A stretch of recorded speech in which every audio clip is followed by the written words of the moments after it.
Hi, everybody. This is Julia, Suze, and Emma talking about why we need a great learner support strategy. So, Emma's from the sorry. Better to Health generation. Yeah. We we at Bay Street and the Better Health Generation work quite closely together around this because it's something both businesses are really passionate about.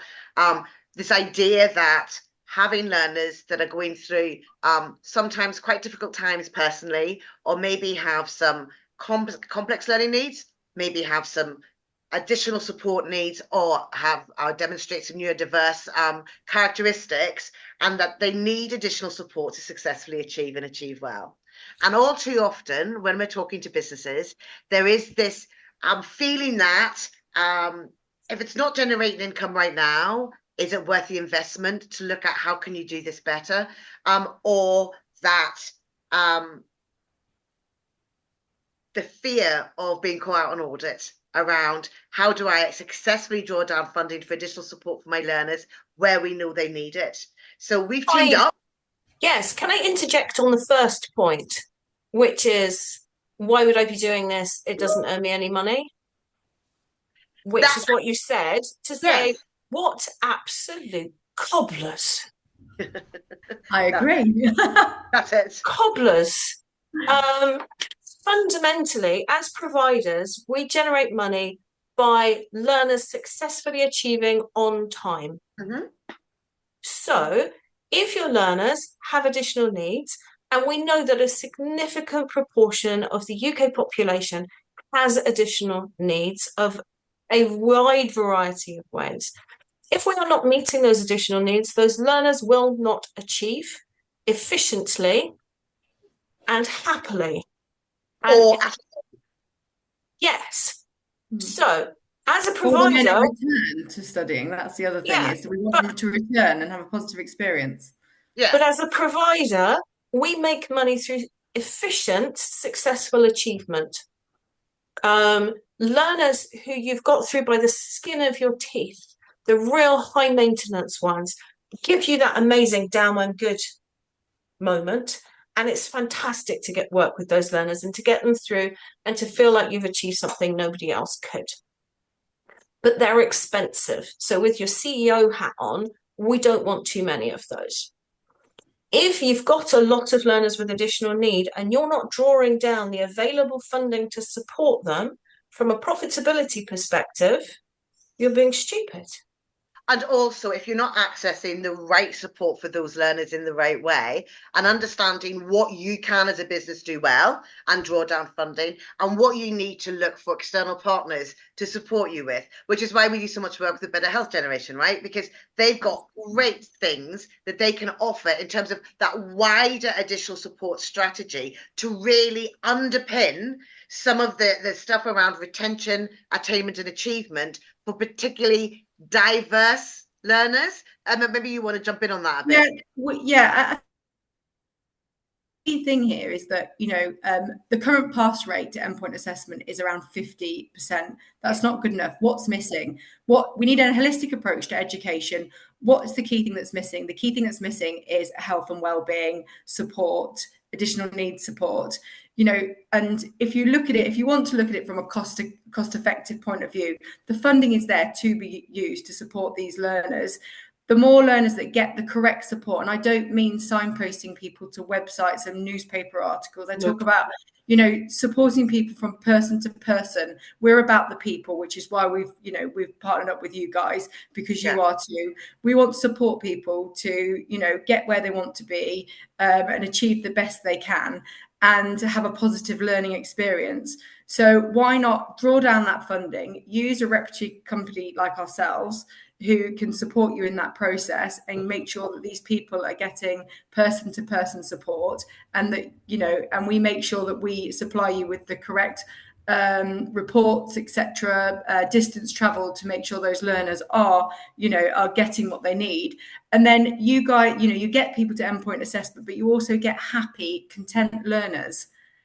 Yeah. And can I just jump in and say on this? When we're talking about why do you need this strategy? So if we're talking to leaders and CEOs about this, the idea of having a really well-rounded, thought-out strategy to support learners to achieve using one-to-one face-to-face support, be it for additional learning needs, be it for additional support needs. There is a differentiation in the marketplace which is focused very much on trying to get the easiest, quickest solution where you don't have to think about it too hard. And actually, for employers out there who are committed to working with diverse individuals or individuals that need that additional support to successfully achieve in a variety of different ways, there's a really differentiated sales and marketing strategy about how you can do that and do that well, particularly when you're looking at the level 2s and the level 3s, where maybe you're seeing a 50%, I think, is generous in terms of what the achievement rates look like for those standards these days, right? Which Yeah, is absolutely. just, the research has been really clear for a long time. We're talking decades of research done across all the different funding iterations. Learners who receive effective additional support when they have additional needs achieve at a better rate than your bog standard normal learner I want to say with the no last time, needs. the last time I looked at the data on this, I think the differential was about 5.5% higher achievement rate with learners with additional support needs, where they had got the support based on benchmarking against learners that had not declared, or we never knew if there was a learning need there. So there is there's some really good data. Absolutely, and it's been consistent over a long period of time that a learner declaring an additional need is not a reason not to work with them. It's a reason to work with them well. That is not to say you've got any excuse for ever working with anyone badly. Yeah. But it is not an insurmountable problem.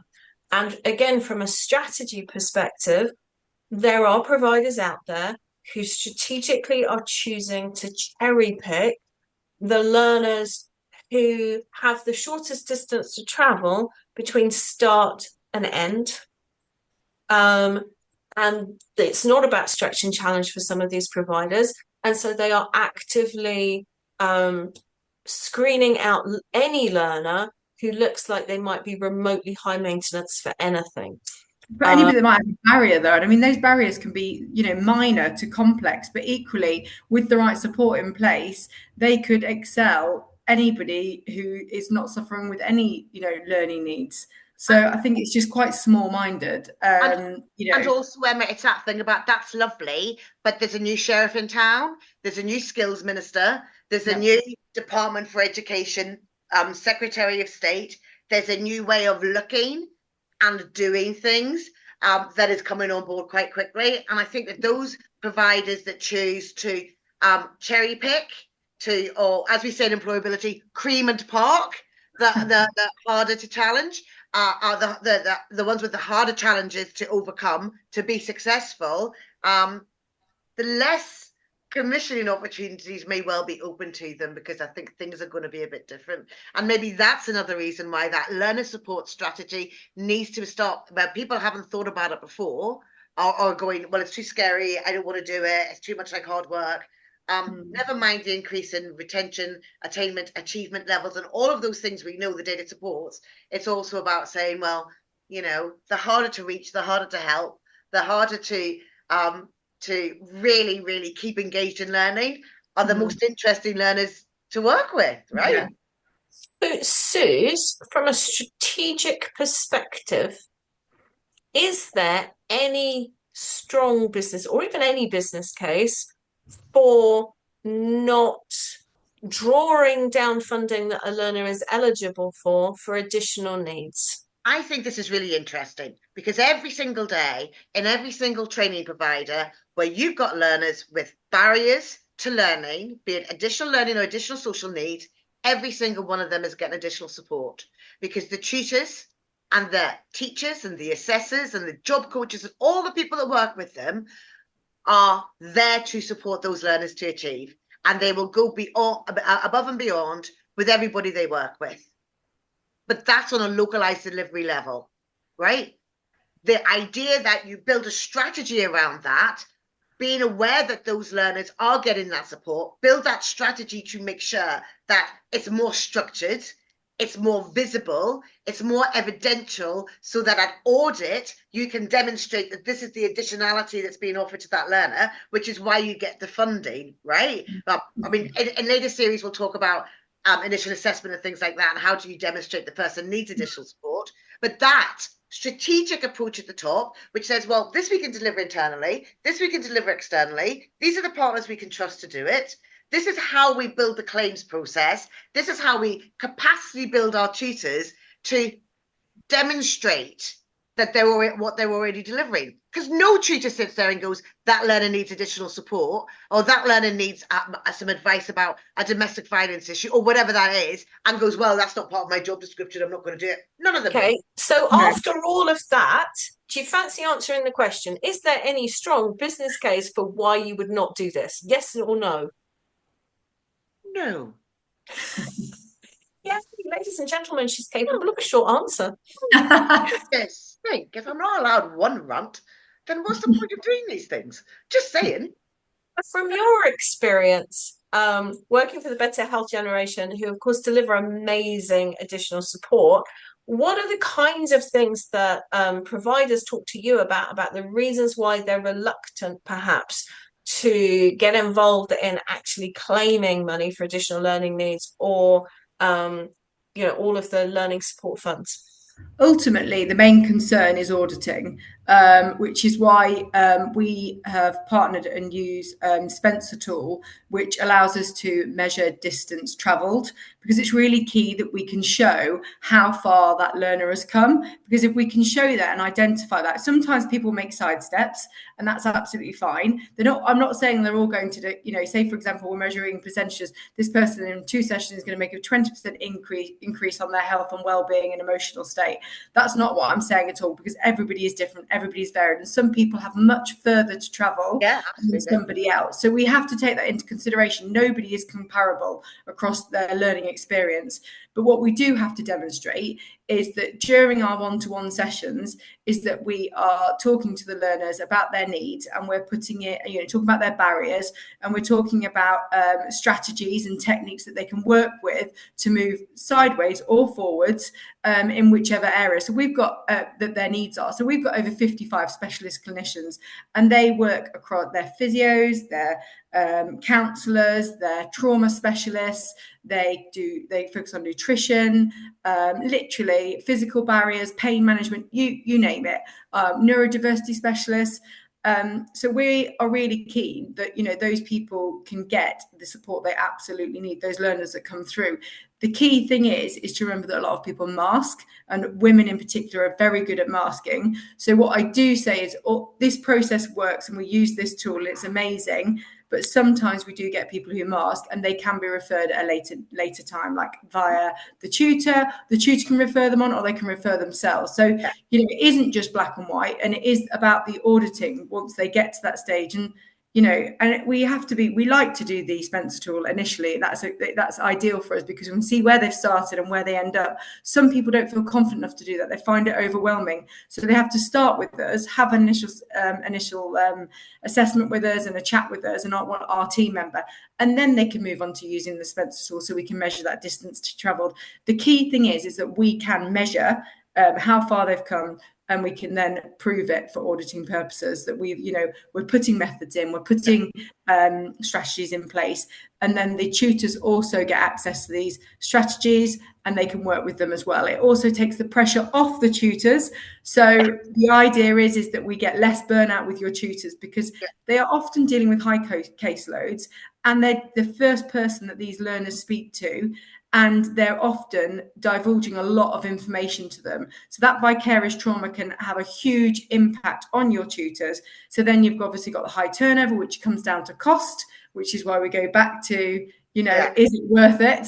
Not only is it one, supporting your learners, getting them over the line and giving them what they need, not just for that learning period, but when they go into the workplace. And the chances are they're going to come back to you for more learning. If they've got a level 3, they might go, actually, do you know, that was an amazing experience. I'm coming back for level 5. Or it also has an impact on the tutors. And I think that's, it's another huge conversation. And it's another huge piece. But the reality is that a lot of these learners have potentially been through a lot. And the first point of contact, and the first person they learn to trust and they build a relationship naturally with is that tutor. So for us I'm conscious we've talked for quite a long time today, and we don't want to bore people. Not that we ever would, because we're all geniuses. Sorry. But for us, we're going to be running a bit of a series of videos. A 10-part series. A 10-part series around what a good initial support strategies look like, going into some of the detail around the different elements of it. So for today, our message is, if you don't yet have a strategy, like at a senior level in your businesses, about additional support and where that needs to fit in terms of your funding, in terms of audit, in terms of delivery, to retain your learners and achieve your learners well, then you really need to start thinking about it now. Luckily for you, we've got another 9 videos. We're going to tell you a bit about how you might be able to do that.